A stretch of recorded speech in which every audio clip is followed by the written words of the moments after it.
여러분은 민주항쟁으로 뜨거웠던 1987년 6월을 기억하시나요? 울산에도 들불처럼 일어났던 민주항쟁의 역사를 품고 있는 곳이 있습니다. 얼마 전에 우리 엄청나게 큰 주권 행사가 있었죠. 바로 대통령 선거가 있었잖아요. 선거 하셨죠? 네, 당연히 했죠. 네. 국민의 권리로서 당연히 한 표 선사했습니다. 그렇죠. 우리 국민의 4대 의무 중에 하나거든요. 참정권이 굉장히 중요한 권리 행사인데 이런 대통령을 직접 뽑는 게 옛날부터 그렇게 해왔을까요?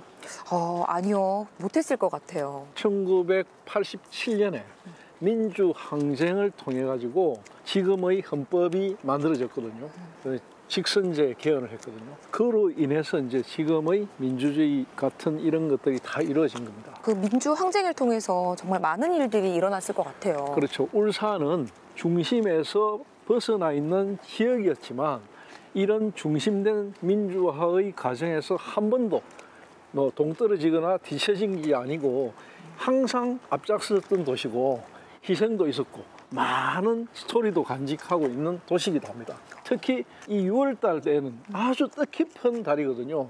이 6월 항쟁을 통해 가지고 바로 울산의 노동운동도 시작이 됐다고 할 수 있습니다. 그 속에 어떤 역사가 담겨 있는지 궁금한데요, 선생님. 그렇죠. 그 현장으로 한번 가봅시다. 네.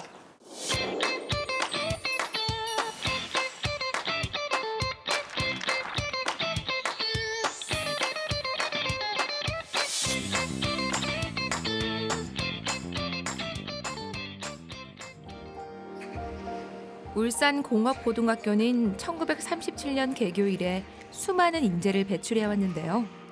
학교 정문에는 그중 한 청년의 뜻을 잊지 않고 추모하고 있습니다. 지금 학교 앞에 들어와 보니까 뒤에 추모비가 있네요.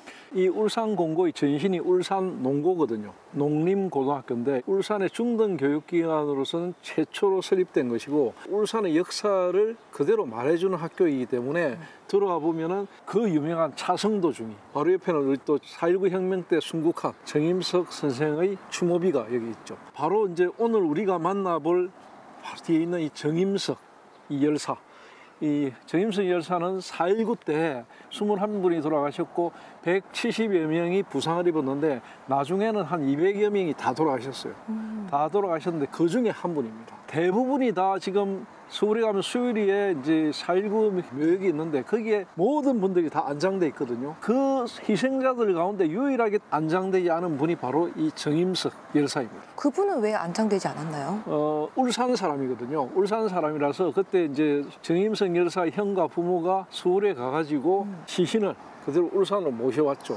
그래가지고 문중의 뜻에 따라서 숭검산 거기에 정임석 열사의 묘가 조성되어 있습니다. 거기서 4월달마다 추모제를 열고 있죠. 울산 사람인데 서울까지 가서 그렇게 운동을 하신 건가요? 그렇죠. 이제 울산 농림고등학교를 나와가지고 머리도 좋고 공부도 잘하니까 유학을 보내고 싶은데 가정 형편이 안 됐거든.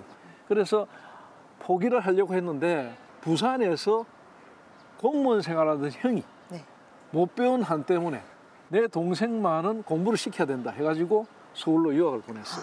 그래서 서울의 한양대학에 진학을 했거든요. 2학년 때 4.19 혁명이 일어나면서 경무대 앞으로 학생들이 시위를 했거든요. 그때 경찰들이 처음에는 공포탄을 쏘다가 나중에 실탄을 쏘아버렸어요. 그래가지고 실탄에 맞아서 바로 그 자리에서 돌아가신 거 아니고 며칠 있다가 돌아가셨죠. 그로부터 시신을 이제 울산으로 모시고 와가지고 울산 군민장을 치르거든요. 이 울산 군민장을 기점으로 해서 울산에 4.19 혁명의 아주 도화선이 돼가지고 엄청난 시위가 벌어졌던 겁니다. 대한민국 민주주의는 전 세계에서 유례를 찾기 힘들 정도로 빠르게 성장했는데요. 이면에는 수많은 이들의 피와 눈물이 있었고 울산도 다르지 않습니다. 6월이라는 달은 민주화라고 이야기하거든요. 대한민국의 민주화의 출발을 근대적으로 봤을 때는 뭐라고 생각하세요? 저는 4.19 혁명이라고 보는데요. 그렇죠. 네. 4.19 혁명. 우리가 3.1 운동으로부터 시작된 어떤 자유와 민주의 의지가 4.19 혁명으로 거듭나고 그리고 5월 달에 있었던 광주 민주화 운동으로 정점에 달해가지고 그 60 항쟁으로 이어졌다 이런 이야기를 하거든요. 근데 4.19 혁명은 어떤 건지 잘 알고 있어요. 어떻게 일어난 건지 그 시대적 배경도 저도 궁금해요. 그렇죠. 그 시대가 언제냐면 50년대부터 60년대로 넘어가는 그 시기인데 그때 이승만 정권 때입니다. 전쟁이 일어나고 이제 한 10년쯤 됐거든요. 사람들이 민주화에 대한 이야기를 많이 할 무렵에 그때 이제 이승만 정권이 임기 연장을 하기 위해서 여러 가지 많은 일들을 벌입니다. 그 대표적인 게 바로 3.15 부정선거예요. 그때 이 3.15 부정선거에 대한 반대하는, 항거하는 일들이 전국에서 일어났어요. 가장 결정적으로 어떤 계기가 됐던 게 뭐냐면 마산에서 있었던 3.15 부정선거에 항거하다가 16살짜리 학생이 체류탄의 머리에 박힌 채 마산 앞바다에 떠오르는 사건이 일어납니다. 그 유명한 김주열 학생, 16살짜리. 그걸 계기로 해서 완전히 영남 일대가 들불처럼 일어납니다. 민주화의 열기가. 그 무렵에 서울은 또 가만히 있었냐면 서울도 절대 가만히 있거든요. 대학생들이 중심이 돼가지고 거리로 뛰쳐나옵니다. 이 시위대가 오면은 이걸 잘 막아야 될 건데 이걸 무력 진압해버립니다. 그 현장에서 많은 학생들이 숨지는 것을 보고 국민들이 가만히 있지 못하는 거죠. 그런 역사를 가진 민주화 운동의 사건, 그게 바로 4.19 혁명입니다. 마산에 김주열 열사가 있다면 울산엔 정임석 열사가 있는데요. 그의 싸늘한 주검은 울산을 더욱 뜨겁게 만들었습니다. 4.19 혁명과 관련된 시위가 울산에서도 있었나요? 네, 있었죠. 의용공무원, 의용교사, 의용경찰 이런 걸 타도하자 해주고 많은 이야기도 있었고 시위도 해가지고 학생들이 울산경찰서에서 많이 잡혀가기도 했죠. 그런데 가장 결정적인 거는 역시 이 4월 25일 날 정임석 열사가 숨졌다는 소식을 전해 들었거든요. 그때부터 더 열기가 고조됐고 특히 정임석 열사의 시신이 울산에 도착을 해요. 일단 시신을 그 야당 당사에 안치해가지고 장례를 치르기 전에 열사에 대한 추모를 했어요. 그러면서 온 울산시대의 학생들 전부 다 나와가지고 데모를 했고 교사들도 참여했어요. 그때 당시 이야기를 들어보면은 시장에 있는 상인들도 참여했다는 이야기까지 들리거든요. 특히 이제 4월 30일 날 정임석 열사의 울산 군민장이 열렸어요. 이 장례식을 기점으로 해서 폭발적으로 그런 민주화 열기가 일어난 거죠. 그래가지고 이제 이승만 대통령이 하야를 한 게 4월 26일인가 그랬는데 하야한 이후에 울산은 더 뜨겁게 민주화 열기가 일어났고 그 이후에도 5월달, 6월달도 계속해서 시위가 일어나가지고 그 7월달에 아마 미니언 선거가 있었을 거예요. 그때까지 계속해서 민주화 열기가 이어졌던 그런 아주 뜨거웠던 여름을 보낸 게 1960년입니다. 그럼 4.19 혁명 이후에 좀 많이 달라졌겠네요? 많이 달라졌죠. 그때 당시에 이제 울산경찰서를 비롯해가지고 한 관공서 47채가 불탔거든요. 독재 정권에 부역했던 의용으로 불리는 그런 공무원들, 교사들 이런 사람들이 다 퇴출되고 그런 일이 일어났습니다. 4.19 혁명의 기억은 울산 시민들에게 민주화 운동의 씨앗이 되었는데요. 30여 년 후 대격변의 시기에 울산의 중심에서 민주화 운동이 꽃피웁니다. 사실 6월 하면 6월 민주항쟁을 빼놓을 수가 없잖아요. 그렇죠. 네. 그 6월 항쟁은 뭐냐면 광주 민주화 운동이 일어났던 1980년대 초반 이때 바로 군부 독재가 다시 시작됐어요. 그 당시에 광주 민주화 운동의 실상이라든지 이런 여러 가지가 하나씩 드러나기 시작해요. 그러면서 지금 이대로는 안 된다. 그래가지고 1985년에 지금의 국회의원 선거 2월 달에 겨울에 국회의원 선거가 있었어요. 야당이 돌풍이 불어가지고 그때 당시에 여소야대가 그러면서 국민들의 민주화 열망이 완전히 올라가죠. 그게 계기가 돼가지고 네. 이제 전국적으로 조금씩 대학가를 중심으로 해서 개헌 이야기가 나옵니다. 직선제. 그때 당시 전두환 시대에 대통령은 직선제로 안 뽑았거든요. 간선제로 뽑았거든요.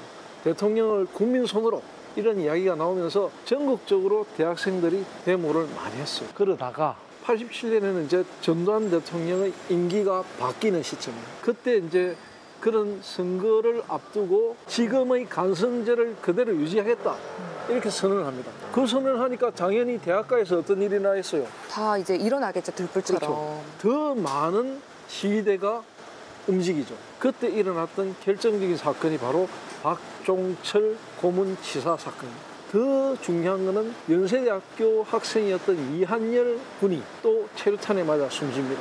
그러면서 60항쟁이 촉발되거든요. 결국 전두환 정권은 60항쟁이 일어난 지 보름여 지난 다음에 그 유명한 6.29 선언을 통해서 직선제 개헌을 선언하거든요. 그러니까 시대에 무릎을 꿇은 거죠.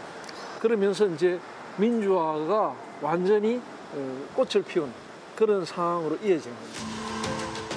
울산의 원도심이었던 성남동은 한때 민주항쟁의 중심지였는데요. 수많은 이들이 이 거리에서 군경의 총칼 앞에 민주주의를 외쳤습니다.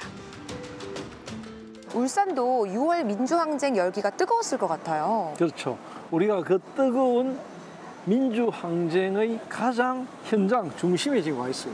여기에 보면 네. 6월 민주항쟁의 터라고 되어 있죠. 네. 지난 2019년에 여기에 표지판을 제작해서 만들었어요.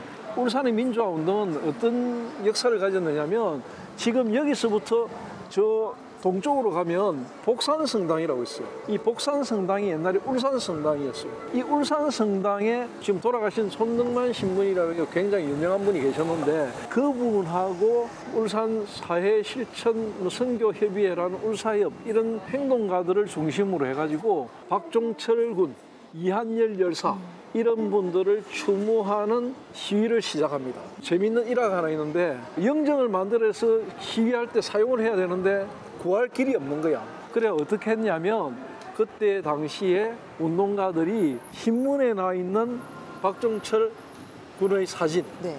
그걸 바탕으로 해서 그림을 그려요. 그래가지고 시위 현장에 사용했을 정도로 열악했지만 그걸 시작으로 해서 울산에서는 6월 10일과 6월 23일, 26일 이 무렵에는 울산이 생기고 나서 제일 많은 숫자가 이 현장에 모여가지고 울산 성당에서 출발해가지고 주련 백화점을 지나서 울산시청까지 행진을 하고 그러면서 주변에 있는 많은 상인들이 젊은 청년들, 시위대 아이들에게 10,000원짜리를 주머니에 찔러주고 했답니다.